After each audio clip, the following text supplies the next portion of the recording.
Hi, everybody. This is Indy, and we're here Howdy. and I got Snow Himbo here again. And we had so much fun last time doing this show called Nobody Wants to Work Anymore. We decided we were going to do another one. We'll see how long we keep doing this. Shout out to our friend over Chris at Bread and Circuses. He's taking a little bit of a hiatus, so we found a little bit of a time slot to put this into. So Thursday nights, I think it's going to be 9 p.m. Eastern. We're going to run this live on Indie News Network. And you can see we've got a little bit of a different look and feel this week. The StreamYard, I know everybody, the restream, everyone had trouble seeing my stream and seeing my screen last week on the rerun. So we're going to record this on my computer, upload it, and run it as a stream on Thursday night. This is now Tuesday midnight into Wednesday. So, how was your week of looking for jobs, my man? Oh God. So I had one recruiter reply to me asking about the data analyst position I applied to. I didn't apply to a data analyst position, so I don't know what that was. Worse, I don't remember applying to the company. So I could have applied to the company because I have the memory of the fucking goldfish, or it could have not, and just will never know. It'll just be a mystery forever. Let's see. Aside from that, I got a bunch of rejections. I always ask for feedback, just because like I'm curious. I want to know, like, they're never going to say like the keyword crawler we're using just didn't rank you high enough, because that's never something they're going to admit to, but it's probably the case. Right. Let's see. I have a couple interviews coming up. That's great. Again, one of them never dropped a Zoom link. So again, I don't know why this is becoming a trend, but I don't know how I'm going to join this Zoom link. And the last time this happened, shit just never materialized. I reached out and I was like, "Hey, so Zoom link?" And they replied with "looking forward to meeting." And I'm like, I guess Zoom link? Zoom link? Because there's no way for me to fucking talk to you today. So Right. Good luck with your job hunt. Okay. I hope you guys figure it out. I hope you find some people without ever sending. You're never sending anybody a link to actually meet them. How are they actually supposed to meet you so that you can hire them? That's funny. Not really, but right. All the hiring managers like, man, this is so weird. We're just not able to fill these positions. Right? Nobody's getting like, back to us. How about why isn't anybody showing up to these interviews? What the hell? Now nobody wants to work anymore. See, I want the good name for a show. So, of the jobs that I applied to while we were live last week, and there were about a dozen of them. I've gotten rejection letters from 6 of them, about half. All of them are pretty much boilerplate. They were for jobs that I was qualified for the most part. One of them was in a vertical in an industry that I wasn't involved with, but if you're really looking for SaaS and you're looking for people with experience, I would hope that, the other 6 still haven't gotten back to me at all. Hoping that we do get there. I already found a dozen already jobs and applied for that this week as well. So,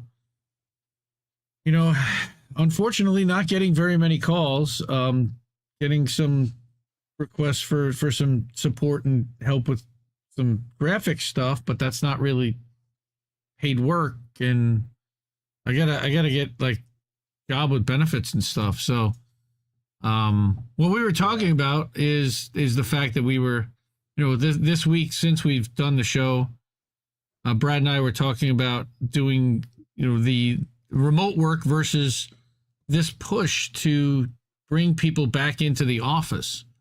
So I figured we would kind of talk about that a little bit.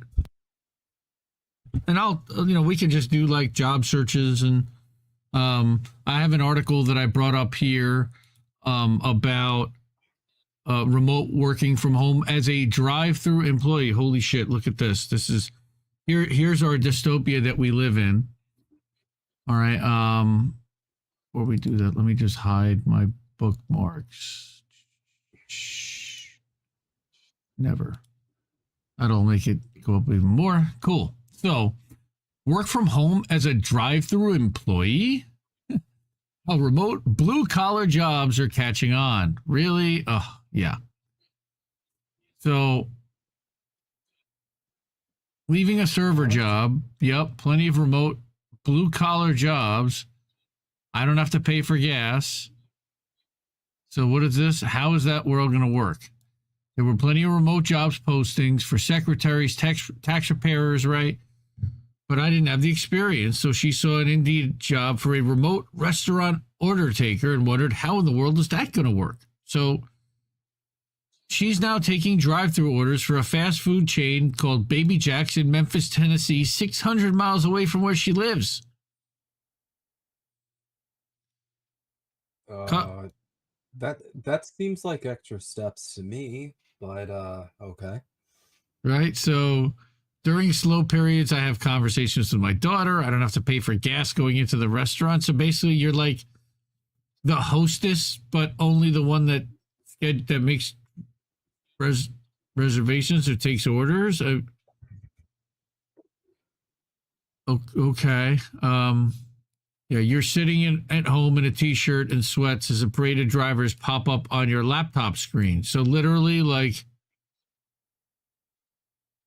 at the drive-through. Okay, let's be real. You're not wearing pants. Let's be honest here. That's definitely a no pants job. But at the drive-through, are you kidding? I mean, that's why I got fired from Burger King. No, I'm kidding. Right? It's made possible by video conferencing software like Zoom. Right? So, okay, make them feel like they're in the same room. Well, not exactly, but I guess if you... But normally I drive around and I see the person that I talk to, like, standing there, right? I guess you don't have to see that, just gonna see, like, that person, because that takes away from somebody making food there, where they can outsource that to somebody $2 an hour cheaper, it's 600 miles away. Is that why they're doing this? I mean, I can explain all of this. It starts with a C, and it's the thing I'm going to blame for all of this until the end of time. I can't imagine what that's going to be. Okay. They're gonna. Okay. Now I know this whole article is bullshit. Only 20% of active job seekers are looking only for remote work. Get the fuck out of here. Come on. I'm just curious, what's the sample size of this poll, and is it all capitalists? Because bullshit. I did a Twitter poll, and it was like a landslide of everybody being like, yeah, working from home is based. More blue collar workers work from home since the pandemic. Okay, like what average hours worked per day? So they're getting more hours. They're working more hours. Are they getting paid for those hours? I hope so. Not smelling like a French fry. Well, that's a good thing for people that don't make the food, I guess. Yeah, it already feels like just a fuck you to the cooks, which it always seems to be, which I hate because remote gig workers. I've always had great respect for those people. So if they're gig workers, do they get benefits? The Baby Jack's gig worker in Texas. Usually not. The gig economy is really popular with corporations and companies because no benefits. You don't have to pay benefits. You don't have to pay severance. You don't really have any commitments at all, really. Everything's kind of just entitled in the contract, so you can essentially just, you know, if you feel like, hey, you know what, like this is a good worker, but we're gonna lay them off and um, outsource to somewhere else where we can exploit workers for far less money. Um, they can do that, and they don't really have any commitments. It's no strings attached, labor exploitation, for lack of a better word. Um, and I've experienced with that personally. Um, I'd like I'd like to recommend to people, if someone's advertising for a full-time job and they're trying to get you to like get into an independent contractor sort of situation, just back away. Back away, not slowly, quickly, actually. Yeah, Um, because they're unless you're suggesting 1099, like and this in the US because Brad Mhm. cause Himbo's up in Canada, but unless you're suggesting 1099 that you are, like if they are, it's because they can't afford to pay for benefits and for like a full-time type of gig, but you could get paid straight commission and make some money. The thing is that there's no protection, there's no Mhm. guarantee, and they can cut that tomorrow. That, right? Also, if you're like self-employed, you pay more tax. Um, I'm pretty sure, at least in the States, because I work with some Americans and they felt really fucked because when the independent contractor thing went down, the IRS just completely cleaned them out. They're like, wow, how are my taxes this high? It's because you have to pay extra for being like technically self-employed as opposed to like an employee. Because when you're an employee, your employer kind of chips in with tax. And when you're an independent contractor, they don't do that. So you kind of got to take the full brunt of it. Hmm. Sure. That makes sense. All right, let's fix that a little bit. All right. That's better. So I'm rating this. Can you get remote jobs without a degree? Yeah, sure, you can, but it's not going to pay as much. And I think that's the whole idea. Is they're trying to figure out ways to suppress wages. Service charges $1 per pound of laundry. This was a drive-through laundry delivery service, right? I'm guessing pickup and delivery for laundry. I mean, dry cleaners have been doing this for years. Sorry, Call repeat that again. A drive-through laundry delivery service. here, yeah. Um, I don't know about drive through, but it's just pickup and delivery, but it's home delivery. Okay. Um, like they have dry cleaners here that if you want to go, they'll come pick it up and do home delivery and bring it to you on hangers or in boxes if you want. Here, the chore we hate most is the laundry. They launched a laundry service now called Poplin, modeled after Uber. Let gig workers use their own washers and dryers to do other people's laundry.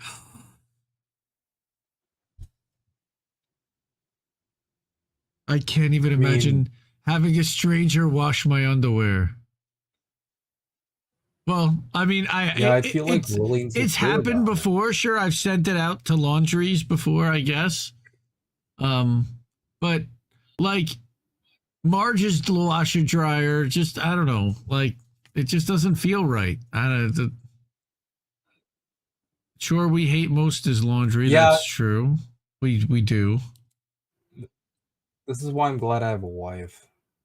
Oh, oh no. um, Oh, that's gonna no, get us in no, so to much expand on trouble. Oh no. And my wife does our no, to laundry too, expand on but that I a little love my wife. I love women are wonderful. Women are great. to expand on that a little further, the reason we usually split the chores up, but the reason my wife does the laundry is because I just fucking suck at it. Oh, I'm terrible. It's not like a gender roles thing. It just I'm so bad. She watches me fold and she's like, "Fuck this! No, I'm just doing this. This I is terrible." struggle. Oh, the Because what we folding did is the worst. before, yeah, I would fold it and this was like a triggering moment because my mom used to do this when I folded laundry and like was a kid. I folded the laundry and then she would just refold the laundry. So she's like, "Okay, why don't I just do this? Because like It's a waste of your time. laundry Yes. skills, she was like, your laundry skills are not up to my standards or something. But it was basically, the conclusion was, I suck at laundry and I'm gonna take care of this, and you can take care of some of the other household chores. Um, like I like doing dishes. I love cooking. I do all the like handyman shit, You do chop bad wood, creases. It's bad that crap. creases. You got bad creases, Himbo. That's what it is. It's your bad creases. So Leah Sage began working for Poplin after she was laid off from her daycare center job. She wanted to work from home to spend time with her newborn son. So again, doing other people's laundry in your home for money, now a thing, first of all. Second of all, so there's an app called Poplin. Okay. 28 years old, 20 to 25 hours, about $400 a week. Okay, so she's making about 20 bucks an hour. And does she have to pick up the clothes and drop them off? This place is making $42 a pound. That's how most laundry places do charge. Interesting model. Fuck, man. Capitalism. Right? So yeah. That's not so fun. This week, yeah, was a little bit challenging as far as not getting very many phone calls, submitting a bunch of resumes, and doing some follow-up, doing some company research.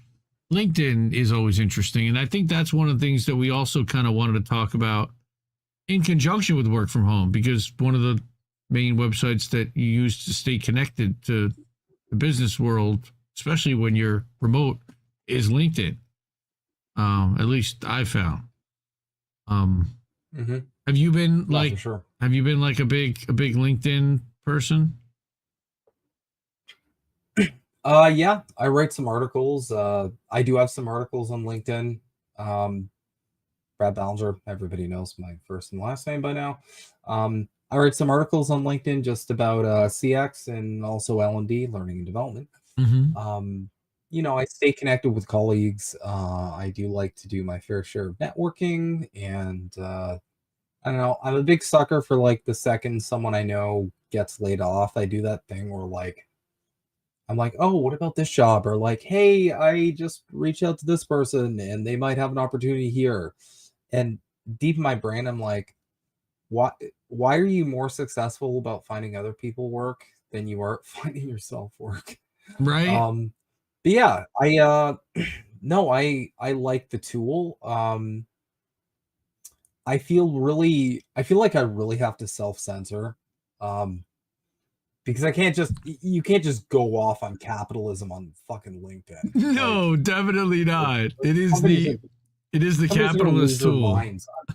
I'm not gonna be posting like Karl Marx quotes on fucking LinkedIn. That's insane. The But best of the it's guys that post like the Trumpy, like the red meat, woohoo, gung ho, like just highly yeah, politicized, highly polarized.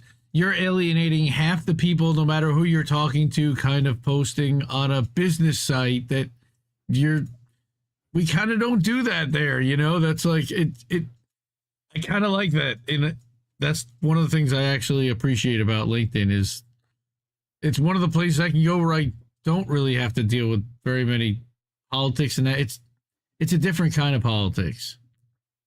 It's dude, not. I'll never understand those people who just post wild, unhinged. Like I've seen people posting like just wild shit on LinkedIn. Like they're like Bill Gates will make a post, I'll see it in my feed, and there's people talking about like, you know, you just want to depopulate us and shit. And I'm like, bro, everybody in your organization just saw you say that. Like, what are you doing? Right? Not just Like, that, but like you're LinkedIn is you forever. yeah, you instantly became the lizard person guy at your work. Congratulations, I guess. Um, and they're just teeing off on there. Some of them are just like, oh my god. Like I remember seeing a while ago an article where they're just talking about like wages and how they're low and something. And one dude just fires off being like, yeah, it's all these immigrants coming in the country. And I'm like, what the fuck? You Wow. can't just say that. Bro, this is like a professional site. This isn't fucking Gab, my dude. This isn't Truth Social. Like, what do you want about?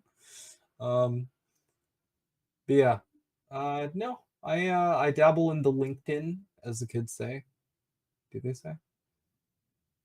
Yeah, I've been on LinkedIn for a long time with my personal account. I think it was 2007 or '08 at this point, maybe. Um, been building a community and a following, and it's actually larger than, if you combine all of the indie left and INN channels combined, it may equal about what I'm at on LinkedIn. So, I mean, I've been at it a whole lot longer. Um, and LinkedIn is a lot more, I'm a lot more selective about who I let in, and it's a little different about who I choose to be connected to. I also, one of the quick tips that I did was, I had a friend once that went through my connections list and started spam emailing and DMing them about his product. And I think he might have even used my name. Either that or someone realized that he was the only person that we had in common and was like, what is with this guy, like, sending me I mean, that's from that point on, my connections list has stayed hidden to all. And I don't know if people even realize that there's a way that you can do that, but if you go into your settings, you can actually block other people from seeing your list of who you're connected to. But LinkedIn has this big jobs section, and they charge a lot of money for jobs, and they have been working with recruiters and using tools, creating tools for recruiters, as well as making jobs available for seekers, where you can post a free job. For example, if you have a job for where you're hiring, and then of course they want you to pay to promote that. I haven't gotten very many. There's a lot of jobs being posted. Again, not very many responses. And a lot of the jobs that I've applied to, even recently, weren't just from this who's hiring, still hiring.today website, but also from the jobs section of LinkedIn. So we talked last week about a little bit about ZipRecruiter and how ZipRecruiter is kind of like the D- to F of job websites. I would put this not much higher, unfortunately, like, for finding jobs. Now the place to find jobs is in your news feed, based upon the people that you are connected with and the things that show up in your feed throughout the day. This is INN's account, obviously, and we're not connected really to anything through this. I set up a profile just to be able to kind of go on here and look at shit, but it's really, I think it's only following LinkedIn news. It's not following any person, company, or anything. It's just like a fresh, brand new LinkedIn account. When was the last time you saw one of those, huh, dude? Like a brand new LinkedIn account. It's been pretty much forever. Right? Wish I could say the same about the Bird app, but I see those every day now. Right? But like, you can create, and I haven't created a new account in a long time. It looks pretty similar. I didn't go dark mode, but you can actually put this into somewhere, settings and privacy, because it's hurting my eyes. Dark mode. Yeah. Thank you. I was gonna say, like, there you go. Nice. Blinded by the light. Okay. We like this. No longer blinded by the light. So much softer on my eyes. Like, I can literally relax my shoulders. Is it important to have a best friend at work? Well, look at this. The first article that they're pimping is about hybrid work. How appropriate to what we're doing. I literally didn't set this Yeah. up. But some professionals are seeking more work-life balance and less socializing with colleagues, while others miss the camaraderie of office outings and water cooler hangouts. Well, Nobody fucking misses that shit. yeah, Cap.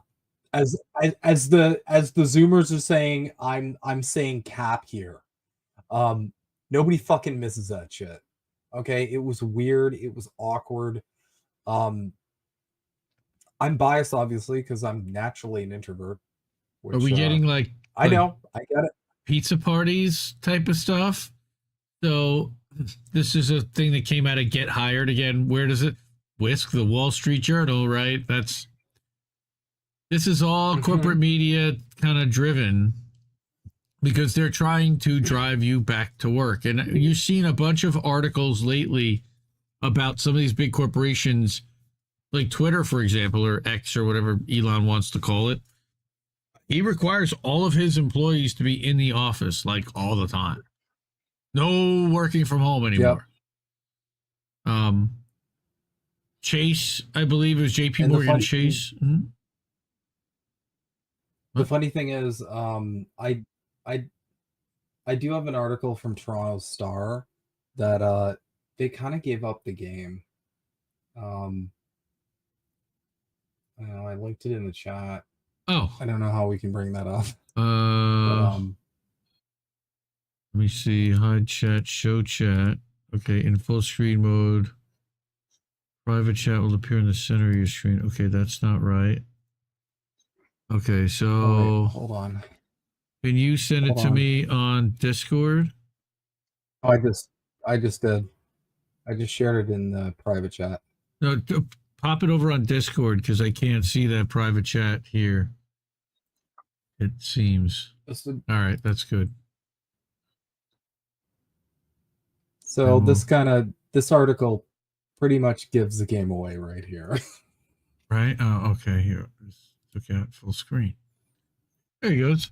Okay, so the surge in hybrid work could result in declining profits for Canada's 6 largest banks, which are heavily reliant on commercial real estate mortgages, according to a National Bank of Canada analyst. So get back to work, fuckers, because we've built all these huge office buildings, right? And now somebody's got to fill them because we're losing money on rent and shit. It's effectively. That is literally all this is. All of this propaganda you're seeing recently, where it's like, oh, remote work failed. It didn't work. Employees are missing the connections they have with their office pals. I saw one shit. I wish I had saved it. It was something like people miss the connection they have with their bosses in person. I'm like, shut the fuck up. No, these aren't real people. You just made that up. Like, amazing. So nice. This is all it is. It's just again, capitalism. It's just people companies are getting the nudge from the rich and powerful who are saying, hey, and I'm pretty sure it was one of my followers, Jim, who pointed this out. He made a really good fucking point. He was like, it's not just the real estate and like the banks and all that, but that's a huge factor. It's also the other industries, because when you think about it, like there's a lot of industries and companies that rely on the office culture. Because think about it, you go into work, right? First off, there's coffee shops, there's restaurants, there's so many restaurants that they depend on that like lunch rush, the commuter economy too. Yep, commuter economy. And then on top of that, you have all the companies that profit very generously from all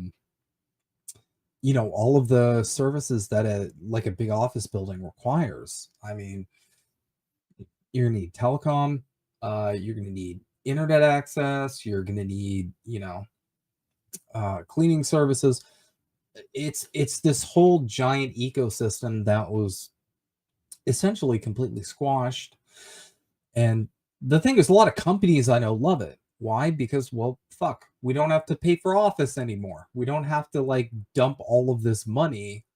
Um, we don't have to dump all this money into maintaining like a whole building. We can just do this whole thing from our homes, and like for companies, like just by and large, it's fantastic. Like their over and under is perfect. But you know, for the real owners, it's a problem. And of course, they're the ones taking the lead on this and saying like, "Oh no, no, no. We don't we don't want you to work from home anymore." It's failed. And they're some of the articles are hilarious because they're just basically they're declaring like game over already. They're declaring victory. They're just like, all right, guys, work from home failed, back to the office. And the funny thing is they're getting so much fucking pushback where everybody's like, yeah, no. Um, and the funny thing is, like, this isn't I don't want anybody who works from home to worry about this because like here's how this is gonna fail. Um, at the end of the day, if a bunch of companies are like, nope, you got to come into the office, and then one company is like, oh no, you can work from home. And we've already proven you can do the jobs from home. That's what the pandemic was for. We know this. There's plenty of fucking studies to back this at this point. Like it's an open and shut case. Um, Most all of it takes them. is one Yeah. company to be like, no, no, no, no, you can work from home. And where do you think the best talent's going to go to? It's going to go to the company that's offering the work from home option because it's like, okay, don't have to commute, don't have to pay for gas or public transit. Um, I don't have to deal with my coworkers crop dusting the fucking cubicle, which was annoying. Um, and you know, I don't. First off, all the introverts are already on board because it's like, oh my god, I don't have to fucking people all day. This is incredible. um, no awkward like small talk. One thing that always bothered me was I always had like a helicopter manager. Like I always had like my boss breathing down my neck. When I worked at a production studio, like literally, he would like be over my shoulder while I'm doing work. That's all right. And I have a on the friend. last day before, We have a friend actually that works for a healthcare company, and she was telling us the other day that if she's away from her computer for 10 minutes, she gets like a write up, or like she gets like some kind of buzz from the ball, like literally like a not an electroshock, but like literally like a thing on her wrist, like you know they're where are you type of thing when she's supposed to be working. It's like, damn, that's what it's coming down to. Like they're already starting to do it in some industries now. It's never hit me in sales, and it's one of the reasons why I've been in sales is that it's always been, hey, just deliver, and you can kind of do what you want to do and make your own schedule and be organized, and here are the tools to succeed, and now go do that. And I've been well, successful at doing that, you know. well, working in sales, you're essentially like the hunter of the hunter gatherer sort of thing. You go out and you know you get the big game, Well, and then sometimes it's on. I'm also a farmer. You know, I did as well or better farming in existing accounts. Like I would sign an account, and not even for a huge amount, but then 3 years later you would turn around and they would be 4 times what we signed them for because they kept adding more and more services and building over time because the relationship grew. I found that that was really where my skill was more. Right now, what you are seeing out there is people are looking more for hunters than for farmers. Um, Now, Mhm. what's funny is you've got a whole bunch of existing accounts that you need to retain. The thing is, they've already got a whole sales staff and a whole group of people that are already there retaining them. Sometimes they are losing them. Sometimes they're not treating them well enough. They understand that it costs 3 times as much to replace an unhappy employee as it does to you know Mhm. to keep one there happy. So they're trying to do what they can to give out the pizza parties and just enough to keep people from walking out the door. Yeah, fuck, man, it's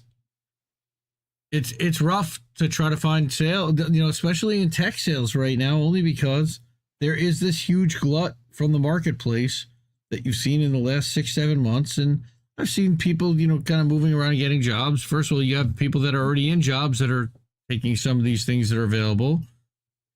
We also talked a lot about the jobs that are not really real. So if we go to some of these jobs, some of these roles that they're showing, like the president and CEO of Rockefeller Philanthropy Advisors, like, are they really looking to fill this role like right away? Yeah. How about that? I mean, we touch on this a little bit, but like the whole like we're recruiting because we just want to show that we're growing sort of shit, that's kind of becoming an epidemic at this point. President and CEO. Wait, I'm not kidding. What is this? I'm not kidding. The Rockefeller family. This. Are you a CIA agent?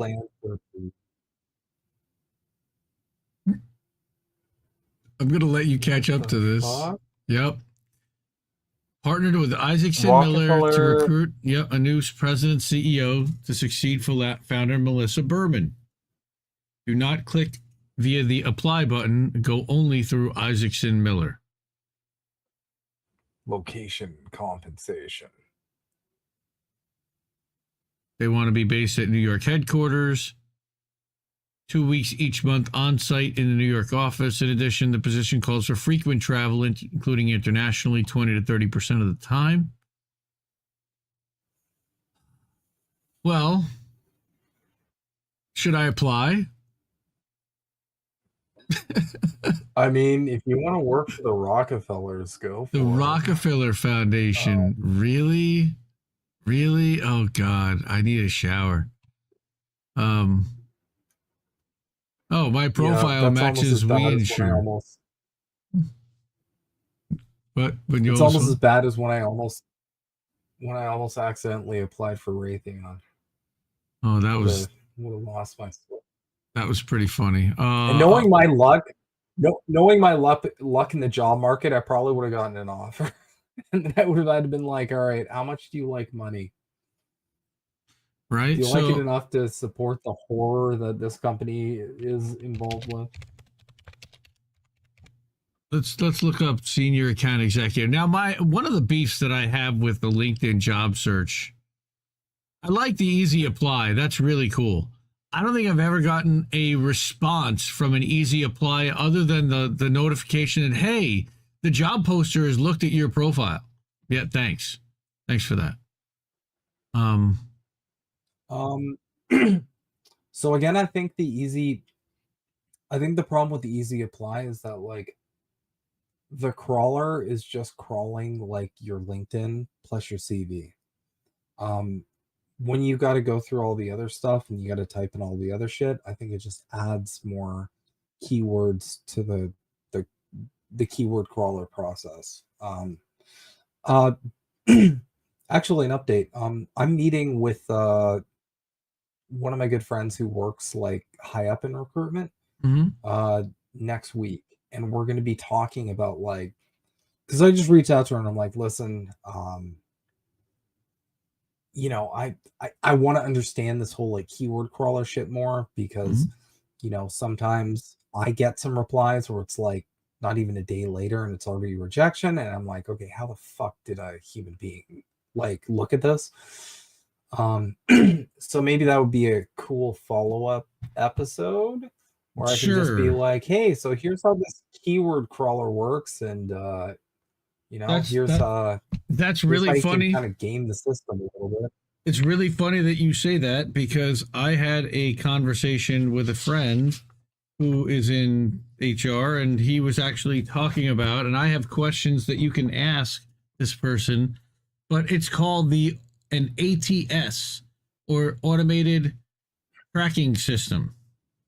It's the automation of the online screening process. It's done completely by AI. It is not done by human. So my questions were, how do you train the screening software to find the right candidates? How do you coach people to craft resumes and descriptions that the bots like? And what are the words that automatically disqualify candidates on the resume to the ATS systems that we know we should avoid? So those were like the three big questions that I had just off the top of my head in thinking about these type of systems that are now determining whether we're ever getting considered for a role or not. So I just did a basic job search on LinkedIn for a senior account executive. Now, one of the things that you notice here, and you can search by adding the additional filters, they have a company name. What I am looking for is this one, remote. Now we're down to 301 results.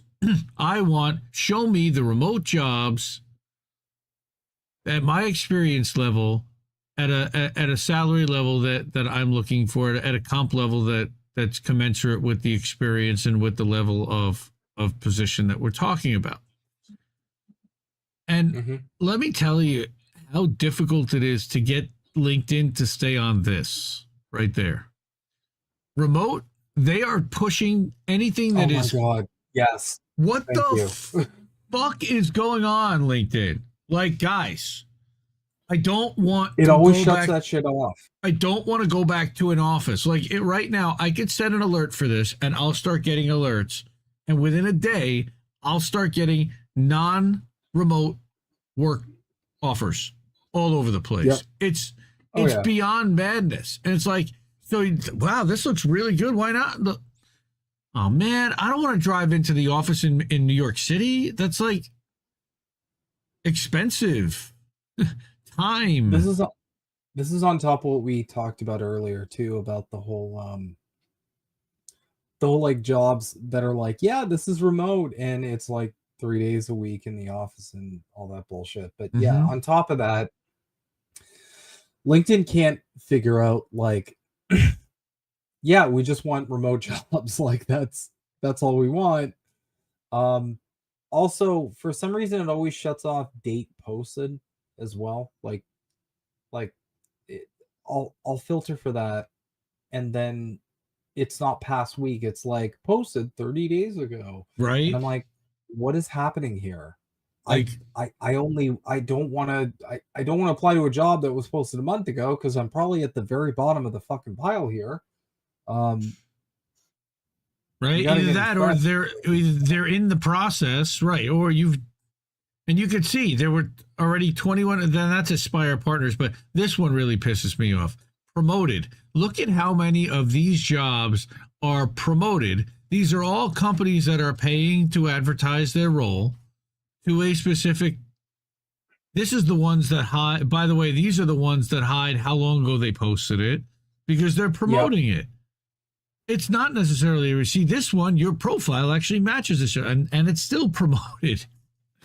Unreal. Yeah. All right. And like, what's the point anyway? Why are you actually paying to promote these things? You're going to get people applying. If anything, you're going to get less people applying, so you'll be able to focus more on the actual applicants. LinkedIn is aggressive in their sales tactics towards businesses about advertising and recruiting and marketing their hires and roles on LinkedIn. Part of it is that if you're not, I believe, paying on LinkedIn on your company page, it won't show the roles that you're hiring for currently, unless you're like advertising through their solution nonsense. Also, I think you're given priority in some regard as an applicant if you're paying for it. Like if you have LinkedIn Premium, I'll have to look into that, but I do. I remember. I have Sales Navigator actually, and I personally pay for it. I've been paying for it for years. I had it comped by my company and reimbursed, and it's a tremendously valuable tool. Especially when you've built a LinkedIn profile and a like a community that has thousands of members a lot of who may have moved on to other jobs in other industries. LinkedIn Sales Navigator are really, and it'll be a little sales pitch a little bit, but just explaining what it is it's a separate version of LinkedIn that effectively allows you to target, here are the companies and here are the people that I'm looking to sell to and to work with, and it will give you a feed and alerts and buying indicators and signals of things that are happening within those organizations and with those people, with based on what they're posting and what they're liking. And it's a little stalkerish, you could call it, but I really appreciate it because it really helps me as a sales executive keep in touch and keep track of what's going on with my prospective clients. Now, this is an interesting company called Bravado. So what Bravado does is they're like a platform. So, oh wait, okay. Our client is a fast-growing startup specializing in luxury home rentals, catering to global nomads. Huh. All right, Global so nomad. this is an interesting one. Short-term rental industry, more parasites. Okay. Tons of travel opportunities to visit our homes. All right, I'm out on this because I'm a family guy that I don't really want to do this kind of travel. This is not. Yeah, Bravado, by the way, is a. So it's not really Bravado that's advertising this. It's actually another company. But Bravado, I learned about through another training group that I was involved with, a sales training group called the Top 1%er that I actually really endorse, and I really like the guys that founded that. They become friends of mine, but they use this community. It's kind of like a little internal Facebook social media thing, so you could share links and have like a main news feed and kind of like a Discord or a Slack or something like that. Okay. So you have like a community of sales professionals by sales pros, and right, why can't I see the name of this specific company? So they hide, and they're like advertising and pimping roles now, and for like recruiting purposes. So you have to join Bravado as a member to apply to Bravado in order to be able to get access to their company. And Bravado's all right. 34,000 people there. So they're not actually hiring themselves. That's kind of interesting. I'm not really a big fan of that. And so That's go ahead. that's another thing that's super annoying. Just the deceptive posts on LinkedIn. Oh man.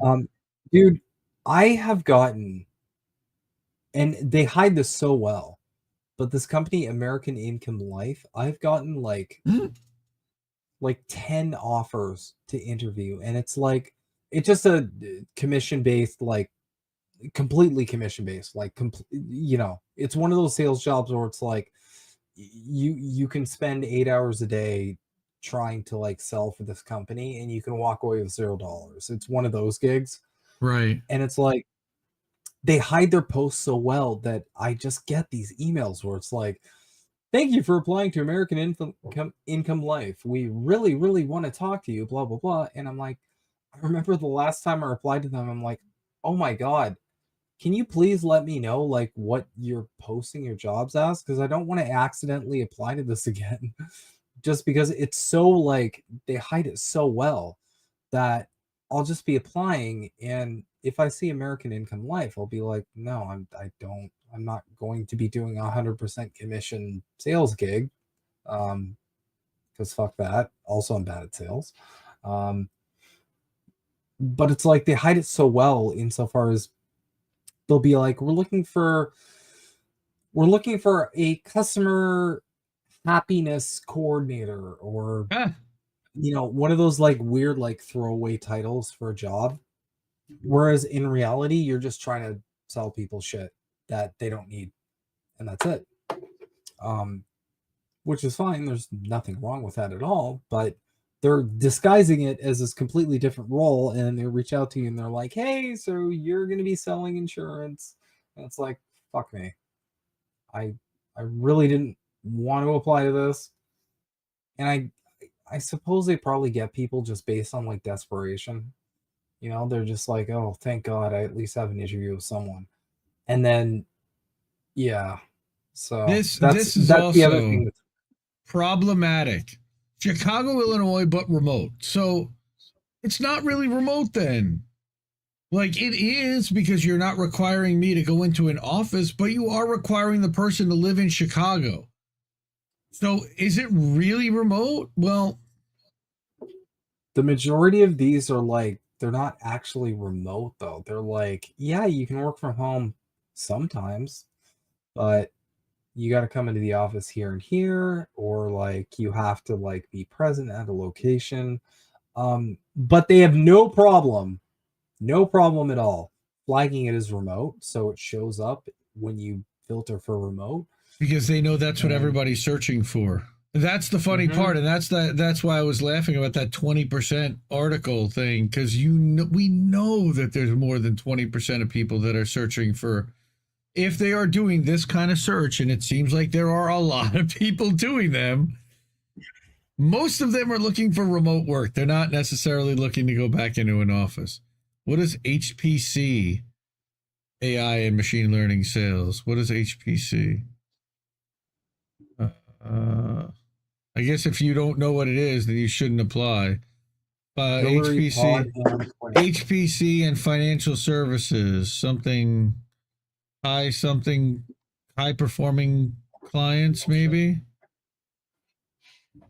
I don't know. But this is the frustration of actually like doing a job search, starting and even filtering down and using LinkedIn's filters to get to where you should be finding roles that are fully remote, that are nationwide, and then weeding through the nonsense. And that's what we do. Wow, that's a bit of a spread, 45,000 to 150. Sure. Or this one, 100 to 500,000. now with these kind of jobs, is that range like, are they factoring in commission? It's like, well, okay, this is the base, but you can make up to this much. I think That's such a wild range. I think this one at 100 to 500, likely that would be, base of 100 and 500 with commissions. Mhm. And you would have to be presenting to C-suite and selling to hospitals, up to 80% travel with occasional overnights.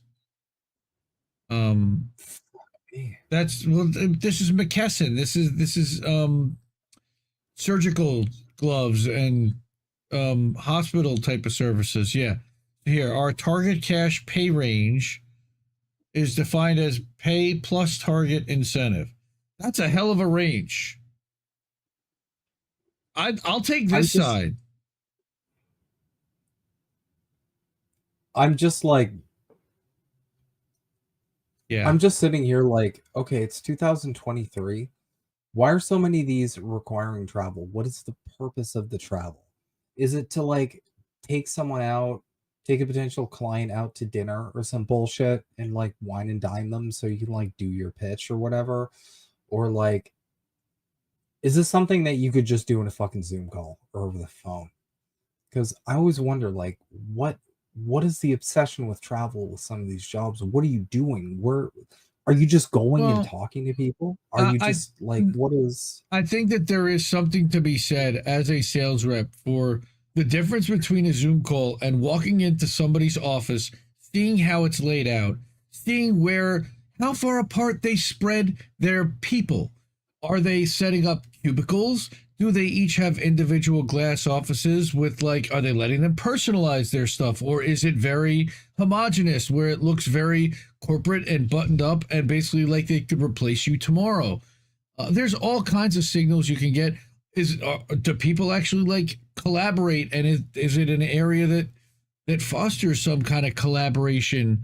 But more importantly, you can gauge by walking through an office if people are happy working there or not, and Oh yeah, you can't tell that on a Zoom call. You can get a that's true. general feeling in about a place Especially if you go there a couple of times and you see the same type of people and you're just walking past them. Are you getting a positive vibe out of them or not? And you can't do that on a Zoom call. I'm as No, it's someone in fair. sales, I was always a big proponent of going to visit when you signed the deal, after either beforehand when you're at delivery and proposal type, presentation stage, you fly there and you present to executive management in person with a combination of a PowerPoint and whatever other live demo you can do for as many people in the room as you can do. And then as well, after the deal has been signed, as a thank you, you go and you take the client out to dinner. You can't do that on a Zoom call. And you try to get a little bit more personal about the relationship, learn more about the business that you can't do on a Zoom call during that structured time with a headset on. Um, I'm That's a fair. I'm a lover of business travel in addition to augment the Zoom call, maybe 20% on the road between visiting trade shows and going and visiting clients. I mean, I was spent 3 to 4 days on the road per month.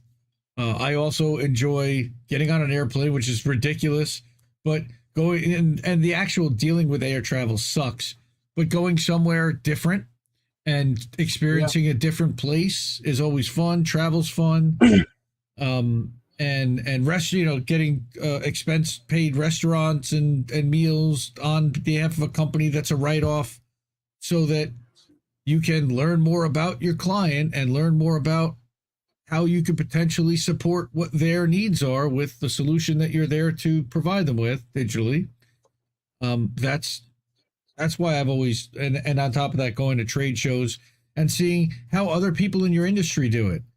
Um, I see value in both those things, but I've been a remote worker since 2005.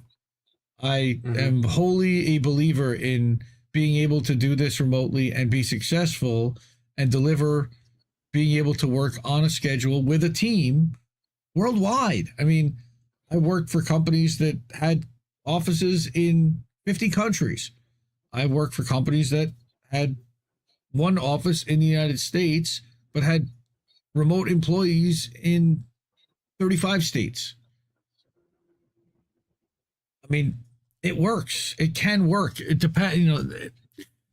The thing is, you need a good team of managers that know how to support a field sales team. Otherwise, it becomes like a babysitting job. Yep. And it's honestly one of the reasons why I've never wanted to be that level of management before. Is It because sucks, dude. I mean, I never really wanted to look. A manager, he's not dealing with clients. What he's dealing with are the people who deal with clients. That's Yeah. just like I don't know. And the problem is, once you get into management, and I will say this as someone who has worked in management for a while now, once you get into management, there's no going back. Absolutely no going back. Um, because you never get out of manager brain. If you do, I haven't figured out how to do it. Um, you're always thinking like that moving forward. And the thing is, even if you like apply for a job that isn't in management, they'll sniff it out. They'll pick it up. Um, I mean, shit, this like the the job I'm in now, it wasn't supposed to be like a managerial sort of situation. Um, I was just gonna be like an AM, Mm-hmm. but they just kind of sensed it. And it's like it gets to the point where it's instinctual, and they're just like, "Oh, okay, manager person, will make him do manager things, done." Um, you can never go back, and for a lot of people, myself included, um, I wish you could, um, because it just like it gets to a point where you're kind of just trapped, especially if you start moving into like middle or upper management. It's like, fuck, how do I go back from that? Um, especially if you don't like it. And one of my Well, mentors in my career, that was his biggest lamentation. Um, because he was like, fuck, man, like just being a worker, that's like good, wholesome, honest work. I wish I could go back, but I never can because I've seen behind the veil.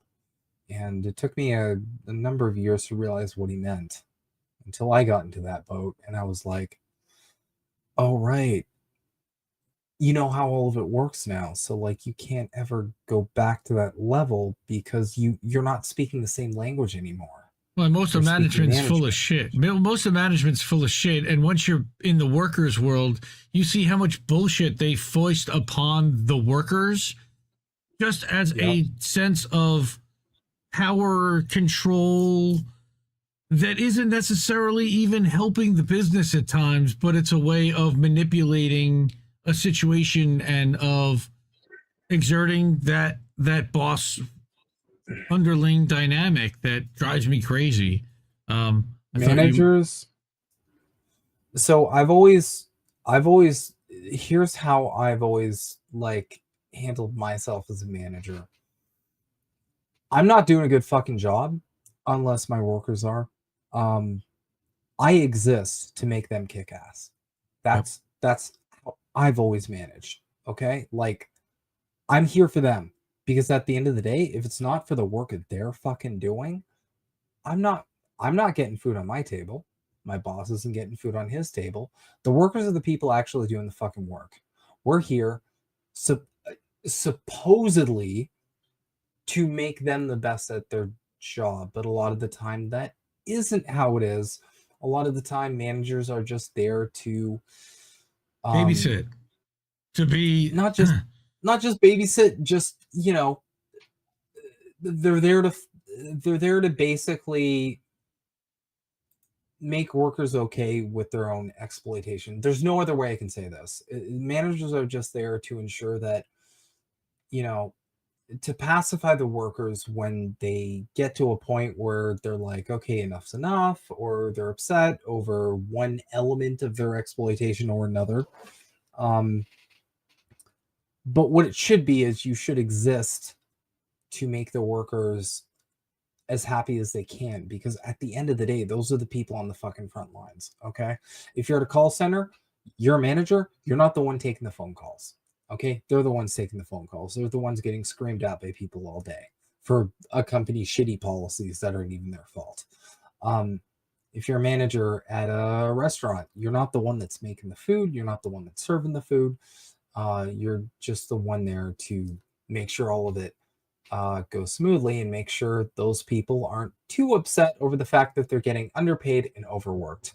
Um, that is, you're the in my opinion, ringleader. You know that it's the ringleader. It's making sure that the food is cooked and that the customers are there, and that kind of somebody's got to be the 50,000 foot view to make sure that everything is running kind of as a unit. You know that everything is fitting together, and that this isn't taking too long, which isn't, you got to make sure it's a well-oiled machine. Somebody has to make sure that there isn't a breakdown in any of the cogs as each person that's responsible for their portion of the cogs happens, and that they're doing it as efficiently as possible, etc. Like, I get, and yeah, you want to help empower them, but too many managers just want to be like parents or teachers, or like not really like a more like a school teacher, or more like a principal or a warden at a prison. Like, just do. But the best or just to managers, satisfy ego functions. the best managers will actually get their hands dirty. And to me, the best manager that I had was a guy who every day it was, okay, what are we gonna go? Who are we going after today, and how can I help you do that? Um, Mm-hmm. what can I do to empower you to do that? I mean, that was the best manager I had. But I want to show you this role here. I thought you'd find interesting. Pfizer is looking for somebody in the New York metro area. The rare disease key account manager for HIT Solutions. Wait, what? That Yes. that's already weird in the title. How is that possible? HIT Solutions. Right? So with leading health systems to harness EHR to improve diagnosis, treatment, and management of patients. So, is this some kind of software? Hit Solutions Account Director. So, this is a decent paying job, 156 to 251, right? 261. They've already got a couple of hundred applicants in 4 days, but it was, I guess, reposted. Wait, it says 9 applicants there, but 2. I'm so confused. You know, this is what LinkedIn does. They lie to you. Lie to me, Jerry. Promoted, not promoted. Now this company, I put New York metropolitan area, and that is only about 5 hours. Okay, Albany's 2.5 from New York City, Buffalo's 6, Syracuse is 5. That's hours worth of drive from New York City. Now, what industry is this? Okay, car buy. Oh, True Car. Okay, I know True Car. That's the industry that I'm in. For you, the site would be, shit, what the hell's the name of it? You put in your info and it gives you a price on a car, and I can't think of the name of it now. They were actually my client. Auto Trader. It's kind of like Auto Trader, but they actually give you a price after you put your info in, and they give you, it's almost like Lending Tree where they get you 3 prices from dealers. Okay, now it's gonna bother me. Hold on. It's one of the biggies. Not Auto Trader, not Car Pages, not Kijiji, not Finder. Canada Drives. That's the Post guys. No.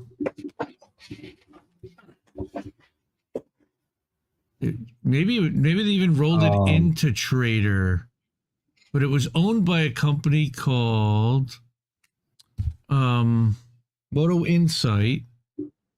Moto Insight used to be called, I can't think of the name for the life of me now.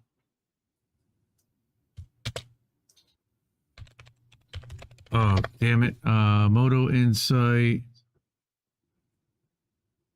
Their thing used to be called, I'll bet they shelved it. Trader launched a digital retailing solution. No, that's not it. No.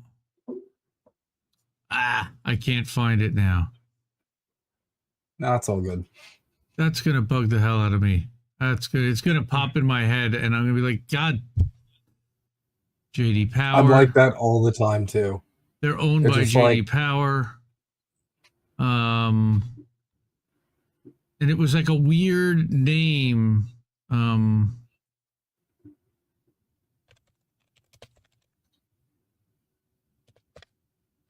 Canada Short Car Shopping Portal. No, that's not it. It's gonna bug the hell out of me. Anyway, we're running past an hour here, I know. But still, finding roles like you can see on LinkedIn is not necessarily so easy. I pared it down. I found 10 results, and I went and looked just in the New York area. So remote to the New York area, there were only 10 roles at the experience and all the filter levels that I looked at. That's really kind of weak. When I went to the still hiring site. I'm noticing it's ramping down really hard, actually. During the pandemic, everything was remote, and then a lot of it's been remote, and I'm noticing less and less jobs are offering remote. I've noticed it across the board, and it's like, I'm sure if you could look for it, there's going to be a bunch of remote, but I'm really seeing like this concerted effort. I mean, shit, just on LinkedIn News, I'm looking now on my screen, and all the discussion, all the articles are over remote work. So this seems to be like a contentious issue at this point. And I'm seeing like a lot of I'm seeing a lot of conflict from both sides, but I have definitely noticed like the remote jobs in general seem to be going down. Just my experience, though. Yeah, that's what I've seen. They are trying to push us back to back to the office. I have been a remote account executive sales employee since 2005, and it almost feels like they're trying to even push someone like me to now do hybrid work and at least commute into an office a couple of days a week. And for 20 years, I've been perfectly successful and made the companies that I've worked for plenty of money and multiple times over without having to do that. And it is just incredibly frustrating that they're trying to push everybody out to that right now. Yeah, it's because we live under a system where it's like, fuck the workers, whatever, poors, come in, go work in the office because we need our profits from here. We need our profits from here. We need our profits from here. The banks are nudging us. The rich and powerful are nudging us. It's like, this is why this is what radicalized me, my dude. It's just so many examples of like, we do all the work, but we have no say in any of this shit. Mm-hmm. And none of the interests are in our favor ever. Nobody wants to go back to the office. But people are getting forced. I know half the people I know, my sister, for fuck's sake, her company, Enbridge, Mm-hmm. Oh, she like had to line like, 3 Enbridge. Sure. We know Enbridge. yeah, she had to rearrange her whole goddamn life because they were suddenly like, okay, guys, back to the office. Let's go back to the office. What office do you want to go to? And she's like, what are you talking about? I moved because we're working remote. I moved. I have a house now. I own a house now. So like, that's a huge to do. And then a couple of my good friends, they're getting forced back into the office too. And one of my good buddies is like, okay, but I moved into the country because the rent was too expensive in the city. And now you're telling me I got to go back into the city. So now I've got like an hour and a half commute every way. And he's at the point where he's just like, I'm just going to find another fucking job. I'm done. I don't want to go back to that life. Because really, like, I'm sorry. To everybody who's like, I don't get why so many people want to work remote. It's like, we all remember the days of like an hour in traffic to work, an hour in traffic back. Who the fuck wants to be in traffic for an hour? Nobody. That's insane. Like, you can have the best podcast on earth. You can be listening to Indie News Network or something, for fuck's sake. And still, it's going to be unbearable. You're just sitting there and you're like, you're not chilling, but you're also like chilling, if that makes sense. Yeah. Kind of like that weird feeling of being in traffic where it's like, you're not go, but you're not stop. You're this weird in between. You're in like waiting mode 24/7. Nobody wants to do that. Nobody wants to pay for that fucking gas with the gas prices at where they are. Like, so I don't know. Is this really a role that was advertised on May 11th, 2022? Come Oh on. no. No, Come I know what on. they did. I know what they did too. Come on. They Someone just just copy forgot. pasted it. They just forgot to take it down. Either that or they just reposted it and didn't change the date. But this is Trader themselves. They're good. I know a couple of the people that work there in the digital side. But this is all Toronto based, so this is one that if you're down and you like these guys, I know some people there. I can make a conversation. By the way, this company is now owned by Thoma Bravo, which is one of the largest hedge funds in the world. That nobody hears about, knows about. They're worth about $30 or $40 billion. They got into the automotive space, and they now own JD Power and Associates, and they now own several large automotive companies that serve the manufacturers in the data space specifically. I mean, this happens a lot in Canada though. Like, if any of our shit pops off, it usually gets taken over by I remember the name. Let's see if it's still up. And then when you see, you'll be like, it's called unhaggle.com. okay. So Unhaggle is owned by that company, and that's how this company Moto Insight started, and then they ended up getting swallowed up and acquired by this mega conglomerate billion-dollar hedge fund. But they started out as just this little web shopping site, and it started out to tie this all the way back. This was for TrueCar, and this is effectively the TrueCar of Canada. So what you do is you tell them what kind of car you're looking for, you give them your contact info, and they send it out to dealers locally for that make, and they'll send you the price on the car that you're looking for. And it's like the reverse version of shopping.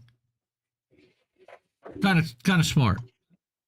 So from there, they turn that into learning about all of the rebates and incentives and turning that into its own business, and created an API that tons of companies across Canada subscribe to, that's being updated on an hourly basis as the manufacturers, and there are 64 of them or more, continue to continuously update what the rebates are on every vehicle that they have for sale. So Yeah. this is an interesting site. This was what I was thinking of with regard to TrueCar. So this is like the Canadian version of TrueCar. TrueCar is looking for sales reps in the Buffalo area, but when I searched for the New York City area, it popped up as one of the potentials that might be qualifying, which it's really not, because that's a 5-hour drive. I mean, I could do that job remotely, but I wouldn't go in the space very often, and I think they were looking for somebody in upstate New York that would do that, not New York City. They really shouldn't be advertising it there. Oh, I love this one. They're looking for a New York-based account executive for Houston remotely. Because that's definitely the cheapest way to find somebody for Houston, is somebody who's living in New York, right? Yeah, those travel expenses definitely won't pile up super quick. Like Also, in record time. TrueCar, Minneapolis, Houston, all their positions, Buffalo, Syracuse, Albany. So all their roles are being advertised as New York City, probably because the ad agency that advertised them was based in New York City for them. God damn. Oh, no, here's why. It's the recruiting company, the Professional Diversity Network. That sounds like a fucking op. What is this? What is this? Professional Diversity Network? 50,000. See, what this is, honestly, I don't even know if this is an actual company. America's number one diversity. Oh, it is. It's a staffing company out of Chicago with 80 employees and 50,000 followers. And they list jobs for companies. And obviously they're listing for TrueCar, but for whatever reason, they're listing all their roles as New York City, even though they're not really for New York City. I don't think they're looking for New York people for a Houston account manager job for TrueCar. I might need to reach out to a friend of mine that worked for TrueCar and be like, hey, this is going on. And this is the kind of stuff that we find in looking for jobs. And notice that we've been doing this now for close to an hour and a half. And really, there hasn't been one job that I've been excited about. And we've been doing searches and scrolling through, and nothing is jumping off the page at me that fits in the vertical that works for me. So again, now what we're looking at is just the Professional Diversity Network, and they have 820 jobs available at this level, which is mid-senior director or executive level. That seems like a lot. All right. And then if you add in filters to full-time and remote and US, for sales, right? And I'm not even going to list them. Now you're down to 64 jobs. Wow. Damn. Of which half we know, like this one, are all the true car jobs Yep. for Salt Lake City, for Minneapolis, St. Louis, Houston. So, guys, LinkedIn, get your shit together. These guys are exploiting your system. Again, Orlando. Here's an Orlando rep for remote work. Are you really okay with somebody in New Jersey? There's like the site gets exploited so hard. I've had people reach out from LinkedIn jobs I've posted to, and it's like volunteer work, or it's like an internship, or it's just a job that's nothing like what they advertise whatsoever, like those weird American Income Life people. Right. And it's just like, and then half of them, I remember I asked for some feedback like a month ago on a rejection, and they're like, "Oh, so sorry. You need to be located in fuck, where was it? I think it was Ohio." And I'm like, "Okay, so why did I filter for remote in Canada and get a fucking Ohio job?" Because there's something wrong with the way that it's being listed. It says that it's remote, but the crawler and the filter system, you know, the database and their API or whatever is not populating the right stuff in the right places, and it's so frustrating. I want to, for everyone that's watching this, thank you, by the way. We haven't really acknowledged anyone watching. Hey guys, thank you so much. Hi everyone. I would love to hear your stories about remote working, what your opinions are about. Are you currently doing remote work? Is your company pushing you to go back to work? And if so, please leave a comment, tweet at us. Let's keep this conversation going. And I would love to do some kind of a follow-up to see, look, I've been working remotely for 15 years or plus, and I'm going to continue to do so. I've got to just find a role that's going to work. And we're gonna, and I know you're doing the same. So we'll be back here next week. Hopefully at some point I will find a gig, and we can kind of reverse this and talk a little bit about some of the frustrations of new hires and the new hire process and onboarding, and really kind of use this as a textbook example of at least what one person's experience is going through all this. And maybe that's helpful for some people out there. So anything else you want to add for tonight, Mr. Himbo? I'd just like to say that to everybody there feeling pressured to go back to the office, please push back. I feel like we're at a point right now where this can go one of two ways. Of course, the capitalists are pushing us really hard to go back to those offices. I could go on a whole rant about 15-minute cities if anybody wants to go down that rabbit hole sometime. But for the most part, push back if you can. And I've pushed back whenever I can and just said, look, I know this job can be done remotely. And realistically, if you want to pay for gas and you want to compensate me for my commuting time, great, I'll consider it.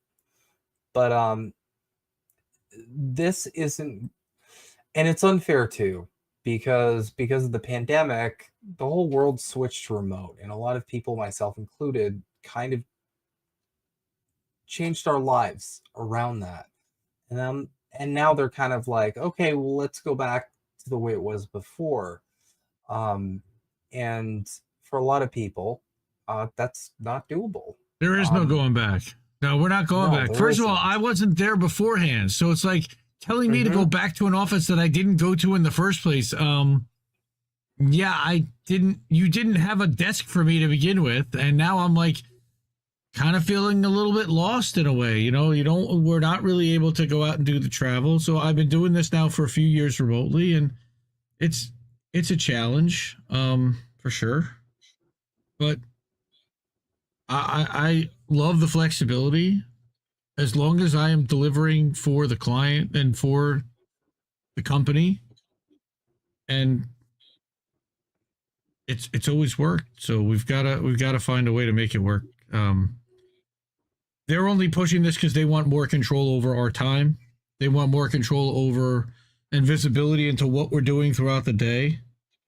And if you can, a lot of it really comes down to babying and a lack of trust. And it I don't even know where to go with that from there. But I mean, listen, they've seen the studies. They know productivity is higher when working from home. It makes perfect fucking sense because you're in an environment where you're used to. Not only are you comfortable in, which will result in a less like stressed mind state, but in addition to that, you're infinitely more comfortable. It's a more ideal environment to actually get work done. They've seen the studies. They know the studies. They don't give a fuck about the studies because what they care about is capital, because that's what they always care about.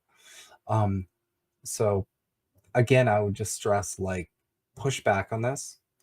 Everyone, if we all push back on this, they're not going to have a choice, because they're going to realize, okay, all it takes is our competitor to offer work from home, and then we're fucked. They're going to get all the great talent. We're going to get people who can't go over to that other company because for whatever reason they don't have the qualifications or skills or whatever. So the thing, the point I would drive home is, like, push back where you can on this, because I'm definitely doing so.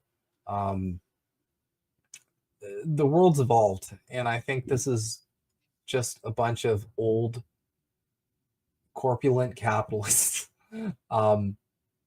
who are really pushing for things to go back to the way they are. But hey, at the end of the day, they put this on us and we adjusted. So well, and don't forget, again, as we said early on, that a lot of this is being driven by the banks and by the fact that commercial office space is not being filled, and companies are panicking, and the companies that lease those buildings are panicking. So they're trying to get companies to force their employees to come back into the office for a multitude of reasons. So again, we're pushing at close to 90 minutes for tonight. So thank you so much to everyone that's commented on the show so far. We're having a lot of fun doing it. We're doing our job search anyway, so this kind of dovetails, and it feels very natural, and it feels like this is what I should be doing as someone that's looking for a job and actively in the marketplace, using the skills to communicate to everyone about what my experience is, and hopefully this helps somebody. And I'd love to hear from what everybody has to say about the show and about their experiences in job searching. And this is Indie, and I'll, as always, say to keep questioning everybody's motivations, and let Himbo say goodnight, everyone, and I'll hit the button. Have a good night, everybody. Thanks so much for watching, and yeah, please let us know. I want to hear your experiences. Night, everyone. Indie News Network, collaborative family of independent content creators. Co-hosted normally by me, Indie. I'm founder and editor of Indie Left News and Indie Media Today. I got Reef Breland sitting next to me. At Kennedy News. Is Andrew Rivera on The Handsome Cynic? It's Politics and Survival. My name is Jesse Jett. It's American Tradition. What's up, Space Monkeys? Welcome to Political Fight Club. I'm Robert Durden. I mostly make art for INN. Big Man Crab Joe. Keep up those great videos. Hey guys, it's Yeti. Coming at you. Hello, my name is Lucy from Blue Moon Red Wine. This is Chris Legion.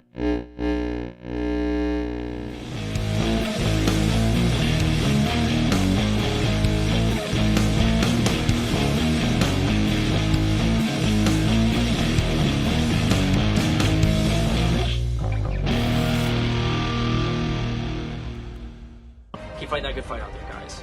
I'll talk to you later.